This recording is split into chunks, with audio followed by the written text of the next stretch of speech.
안녕하세요. 이로운 보상 인사드립니다. 오늘은 상해로 인해 후유장애가 생긴 경우에 대해서 이야기해보겠습니다. 일단 상해가 무엇인지부터 알아야겠죠? 보험약관에서 말하는 상해란 급격하면서도 우연하고 또한 외래의 사고를 뜻합니다. 결국 교통사고, 산재사고, 넘어지는 것 등등 급격하면서도 우연하고 외부의 충격 등으로 인한 사고라고 봐야 하죠.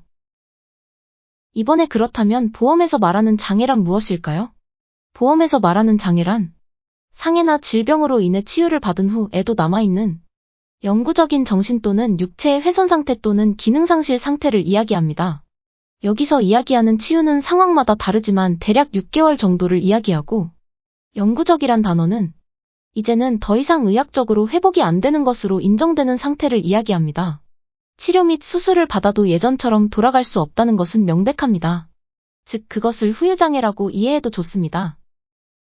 그런가 하면 한시장애라고 해서 영구적이진 않지만 그 상태가 5년 이상 고정될 경우 후유장애율의 20%를 인정하기도 합니다. 오늘은 그 중에서 허리 골절에 대해서 알아볼까요? 높은 곳에서 떨어지거나 철푸덕하고 넘어지거나 그런 경우 허리 즉 척추에 압박 골절이 생깁니다. 쉽게 말하면 위아래로 찌그러지는 거죠. 관련해서 우리는 어떠한 보상을 받을 수 있을까요?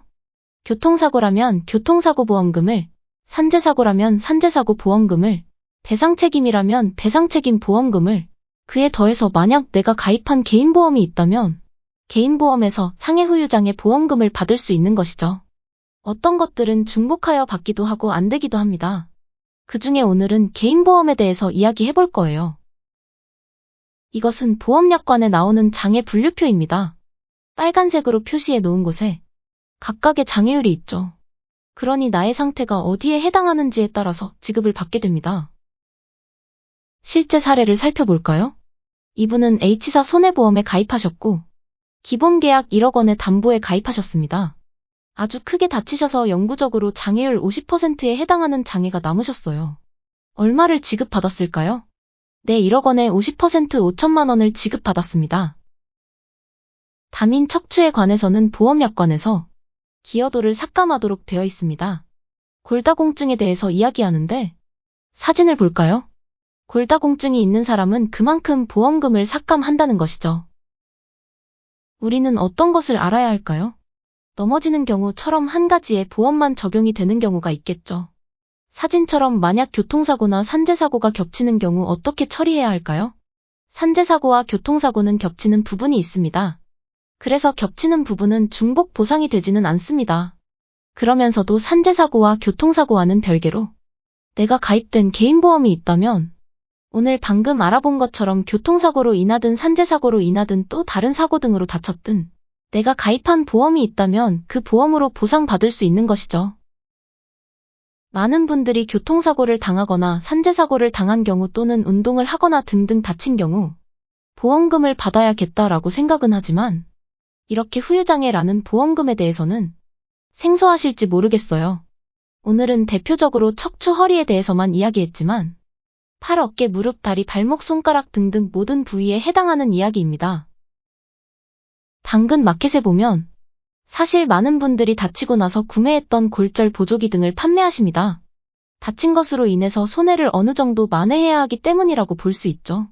하지만 본인이 가입하고 있던 보험에서 지급이 될 만한 보험금을 찾는 게 더 큰 금액을 보상받을 수 있으니 조금 더 좋은 선택이 아닐까 싶습니다. 오늘 알아본 상해후유장애는 적어도 몇백만 원에서 많게는 억 단위의 금액이 지급되는 보험이니깐요. 이처럼 많은 금액이 지급되는 보험금은 받기 쉬울까요? 대부분의 상황에서는 굉장히 어렵다고 봐야겠습니다.